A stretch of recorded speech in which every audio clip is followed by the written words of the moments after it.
मित्रांनो, खरीप पीक विमा 2024 जे काही शेतकऱ्यांचा बाकी आहे त्या शेतकऱ्यांना आता लवकरात लवकर पीक विमा या 8 दिवसामध्ये मिळू शकतो. कारण की शेतकरी मित्रांनो, जे काही शेतकऱ्यांचे क्लेम केल्यानंतर वैयक्तिक क्लेम असो किंवा जे काही जिल्हे मंजूर केले होते, ते राज्यातील 34 जिल्हे जे काही शेतकऱ्यांनी वैयक्तिक क्लेम किंवा मंजूर केलेले जिल्हे आहेत, त्यांना आता जे काही क्लेम कॅल्क्युलेशन होते ते संपूर्ण होणार आहे व त्यानंतर त्या शेतकऱ्यांना हेक्टरी 35,000 पर्यंत पैसे मिळणार आहेत. हेक्टरी 35,000 रुपयेपर्यंत कसे, तर शेतकरी मित्रांनो संपूर्ण माहिती या व्हिडिओमध्ये सांगणार आहे. त्यामुळे व्हिडिओ स्किप करू नका व चॅनलवर नवीन असाल तर चॅनल सबस्क्राईब करा. शेतकरी मित्रांनो, तुम्हाला माहीत असायला पाहिजे की जेव्हापासून पीक विमा अतिवृष्टी झालेली आहे त्यानंतर शेतकऱ्यांनी जे काही पीक पाहणी केले आहेत त्याद्वारे क्लेम पाठवलेले आहेत. शासनाने ह्या प्रत्येक क्लेमची, प्रत्येक पीक पाहणीची योग्य ती जाच पडताळ केलेली आहे. कारण की जे काही पीक विमा घोटाळा झाला होता त्यामुळे बरेचसे शेतकरी जे पात्र होते त्यांना पीक विमा मिळत नव्हता व जे पात्र नव्हते त्यांचं एक काडी मात्र पण नुकसान झालं नव्हतं, त्यांना पीक विमा मिळत होता. त्यामुळे आता शासनाने खूप मोठा निर्णय घेतला होता की जे काही शेतकऱ्यांना पैसे मिळणार ते डीबीटीद्वारे शेतकऱ्यांच्या खात्यावर टाकण्यात येणार व त्याचप्रमाणे जे काही शेतकऱ्यांचे क्लेम होते ते वैयक्तिक क्लेम असो की जे जिल्हे अग्रिमसाठी किंवा 25% अग्रिमसाठी मंजूर केले होते ते जिल्ह्यांचे क्लेम असो, संपूर्ण क्लेम एकदम जास्त पडताळ केल्यानंतरच, क्लेम कॅल्क्युलेशन केल्यानंतरच पीक विमा मंजूर होणार ज्या शेतकऱ्यांना असेल त्या.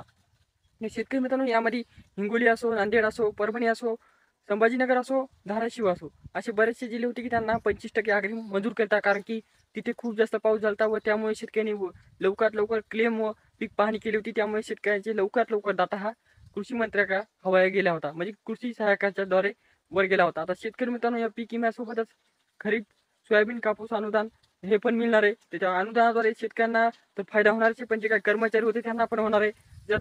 ज्या जिल्ह्यातील व तालुक्यातील आपलं कृषी अधिकारी, कृषी सेवक आहेत त्यांना 5-5 रुपये प्रत्येक पीक विमा क्लेम किंवा पीक विमा नोंदणीच्या मागे मिळणार आहेत.